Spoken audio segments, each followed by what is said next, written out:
स्वराज की ओर से एक आता कि 6 महीने हम लोग इस सरकार को समय देंगे।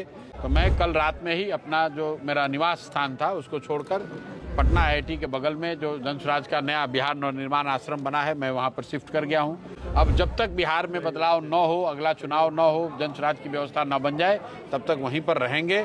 वहीं से जन स्वराज का संचालन, जन स्वराज के कार्यक्रमों का संचालन होगा कि सिर्फ नेताओं का चेहरा बदला है, बाकी बिहार की समस्याएं जहां थी वहीं पर बनी हुई हैं। पलायन नहीं रुका है। मुख्यमंत्री के तौर पर जिनका चेहरा था वो पलायन कर गए, लेकिन पलायन में कोई परिवर्तन नहीं हुआ। 1 करोड़ रोजगार की बात कही गई, 6 महीना बीत गया, लेकिन उसमें कोई फर्क नहीं आया। माईपीडी समाचार देख रहे आप, मेरा नाम है काजल तिवारी। जन स्वराज पार्टी के सूत्रधार प्रशांत किशोर ने पटना स्थित अपना घर छोड़ दिया है। अब प्रशांत किशोर का नया ठिकाना पता पटना के बीटरा में एक आश्रम है। प्रशांत किशोर ने खुद इस बात का खुलासा किया। बुधवार को प्रशांत किशोर दरभंगा पहुंचे थे। दरअसल वे बिहार नवनिर्माण अभियान के तहत बिहार के तमाम जिलों का दौरा कर रहे हैं। वे हर जिले में जाकर संगठन के नेताओं और कार्यकर्ताओं से मुलाकात कर रहे हैं। इसी कड़ी में वे दूसरी बार दरभंगा पहुंचे। उन्होंने लहेरियासराय स्थित पोलो ग्राउंड नेहरू स्टेडियम में जिले के सभी संगठनिक इकाइयों के साथ बैठक की। इस दौरान बिहार की नवनिर्माण सरकार के कार्यकाल के 6 महीने पूरे होने के पर प्रशांत किशोर ने सवाल उठाए। उन्होंने कहा कि कल उन्होंने अपना आवास छोड़कर पटना के बिहटा में बने जन स्वराज के आश्रम में शिफ्ट कर लिया है। जब तक बिहार में बदलाव नहीं हो जाता तब तक वे वहीं रहेंगे। जहां तक सरकार की बात है तो अभी सिर्फ नेताओं का चेहरा बदला है, लेकिन बिहार की समस्याएं वहीं की वहीं बनी हुई है। बिहार चुनाव में जो मुख्यमंत्री का चेहरा थे वे खुद पलायन कर गए, लेकिन पलायन की समस्या में कोई बदलाव नहीं आया। पीके ने यह कहा कि 1 करोड़ नौकरी देने की बात कही गई थी, लेकिन 6 महीने बीत जाने के बाद भी उसमें कोई बदलाव नहीं आया। यहाँ के युवाओं और छात्रों पर लाठी चलाने की जो परिपाटी रही है वो भी नहीं बदली। पीके ने कहा कि जन स्वराज हमेशा से ये कहता रहा है कि नेताओं ने अपने बच्चों के भविष्य की चिंता पहले से कर रखी है। नेता का बेटा चाहे पढ़ा लिखा हो या फिर अनपढ़ हो, आगे वही बढ़ेगा।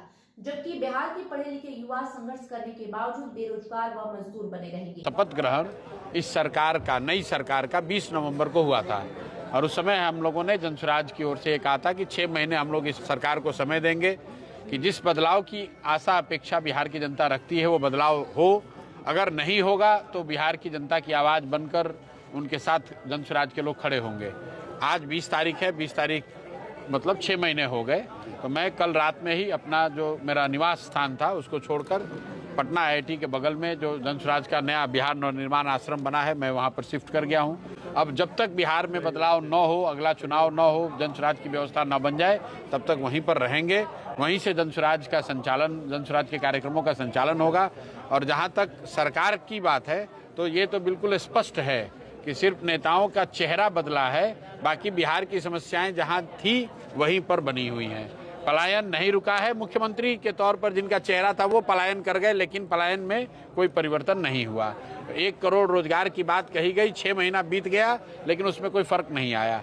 यहाँ के लोगों पर, बच्चों पर जो लाठी चलने की परिपाटी यहाँ पर पिछले कई वर्षों से हम लोग देख रहे हैं, TRE के बच्चों के साथ जो दुर्घटना घटी, एक तरह से वो दुर्घटना ही है कि उनको फिर से बुलाकर वहाँ पर मारा गया है लाठी से, वो भी नहीं बदला है। भ्रष्टाचार कम नहीं हुआ। शिक्षा की जो स्थिति थी वही बनी हुई है। जो बेरोजगारी, अशिक्षा है वो जैसे जस का तस बना हुआ है। लोगों ने वोट दिया, 6 महीने के बाद वही व्यवस्था बनी। पीके ने कहा कि बिहार में पेपर लीक और भ्रष्टाचार तब तक नहीं रुकेगा जब तक लोग शिक्षा और रोजगार के मुद्दे पर वोट नहीं करेंगे। उन्होंने कहा कि लोग 10,000 रुपए में वोट बेच देते हैं और बाद में पेट्रोल डीजल पर 10 रुपए अधिक चुकाते हैं।